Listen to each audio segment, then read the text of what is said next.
Have you ever paused to ponder about the raw materials that go into the products you interact with on a day-to-day basis? The fabric of your shirt, the wood in your furniture, or the flour in your favorite bakery treat? All of these are examples of raw materials. They are the very essence of the items we use, the initial building blocks that, when put together, create the final product. Now, within the realm of manufacturing, raw materials can be categorized into two types: direct materials and indirect materials. But what is the difference between these two categories? Picture this. You're in a garment factory, the sound of sewing machines humming in the background. The fabric being fed into these machines is a direct material. It's a material that will become an integral part of the finished product, in this case, shirts. The cost of this fabric can be economically identified and traced back to each individual shirt produced. On the other hand, consider a furniture manufacturer.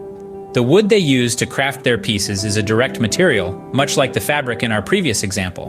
But what about the polish that gives the finished furniture its shine? This is an example of an indirect material. It's a material that, while still part of the final product, has a cost that cannot be economically identified with respect to one unit of the product. The same goes for the glue used to stick together parts of a running shoe or the staples holding the pages of a book together.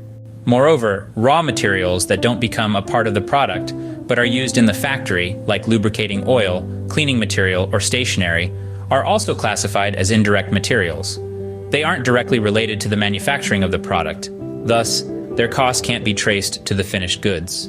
So, to wrap it all up, raw materials are the building blocks of the products we use daily. They can be divided into two categories: direct materials, which become an integral part of the finished product and whose costs can be economically identified, and indirect materials, which are also part of the product, but whose cost cannot be identified with respect to one unit of the product. It's a fascinating world, isn't it? The interplay of direct and indirect materials is a testament to the complexity and intricacy of the manufacturing process, a process that brings us the myriad products we use and rely on every single day.